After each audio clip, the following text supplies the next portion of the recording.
नवनिर्माण सेना अध्यक्ष हिंदू जननायक सन्माननीय राजसाहेब ठाकरे आणि मनसे नेते अमित साहेब ठाकरे यांच्या आदेशानं आज रोजी संपूर्ण राज्यातील जिल्हाधिकारी कार्यालय येथे शेतकऱ्यांच्या विविध समस्यांसंदर्भात पक्षाच्या वतीनं आंदोलन करण्यात आले।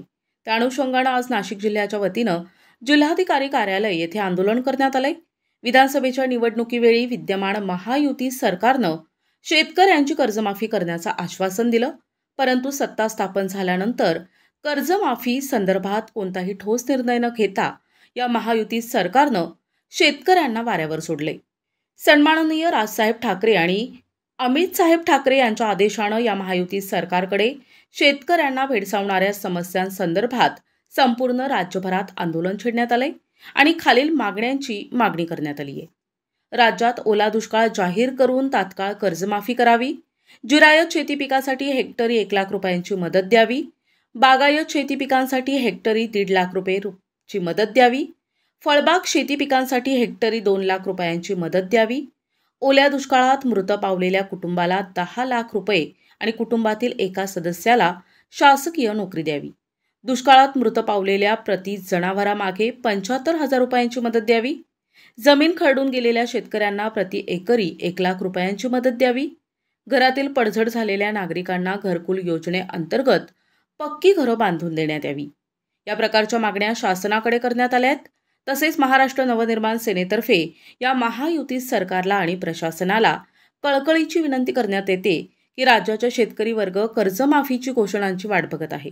संपूर्ण राज्यातील शेतकऱ्यांची सरसकट कर्जमाफी या सरकारनं करावी, शेतकऱ्यांचा अंत पाहू नये। तसेच मुसळधार पावसानं ग्रस्त झालेल्या शेतकऱ्याला सरकारनं तात्काळ सरसकट मदत जाहीर करावी आणि ओला दुष्काळ जाहीर करावा आणि कांदा उत्पादनात उत्पादक शेतकऱ्यांना हमी भाव देण्यात यावे, अन्यथा महाराष्ट्र नवनिर्माण सेना संपूर्ण राज्यात पक्षाच्या ध्येय धोरणानुसार आंदोलन करेल।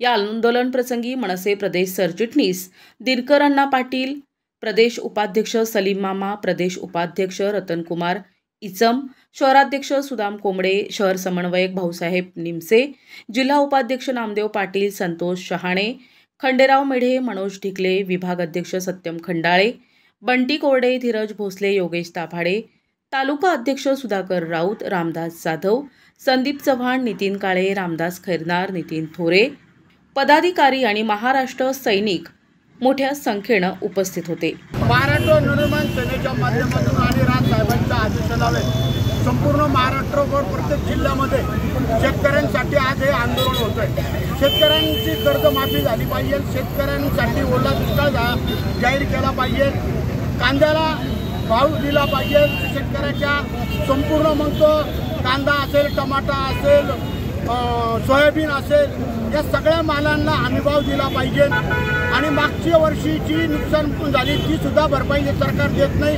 आज इतका ओला दुष्काळ पाणी पडून सुद्धा पंचनामे केले जात नाही। यासाठी मान्य राजसाहेबांनी आज हा निर्णय घेऊन संपूर्ण महाराष्ट्रभर या सरकारला जाग आणण्यासाठी आपण बघितलं मागे हजारोच्या संख्येने या नाशिक शहरामध्ये महाराष्ट्र नवनिर्माण सेना आणि शिवसेनेने एवढं मोठं आंदोलन करून सुद्धा हे सरकार जागेवर येत नाही, शेतकऱ्यांना न्याय देत नाही, गुन्हेगारी असेल प्रत्येक विषयामध्ये हे सरकार धिम्म आहे, कोणत्या प्रकारे कोणालाही न्याय देत नाही। त्यांचा निषेध म्हणून आणि त्यांनी शेतकऱ्यांना न्याय द्यावा म्हणून आमचं हे आज आंदोलन नाशिक जिल्ह्यामध्ये सर्व पदाधिकारी आज आम्ही साहेबांच्या आदेशानुसार करत आहोत। शेतकऱ्यांना हमीभाव मिळाला पाहिजे, ओला दुष्काळ जाहीर झाला पाहिजे, त्यासाठी महाराष्ट्र नवनिर्माण सेनेच्या वतीनं आंदोलन सुरू आहे। जर मला वाटतं या सरकारनं या आंदोलनाची जर दखल नाही घेतली तर मला वाटतं संपूर्ण नाशिक जिल्ह्यातील शेतकरी सोबत घेऊन नाशिक जिल्ह्यामध्ये तीव्र प्रकारचं आंदोलन छेडण्यात येईल।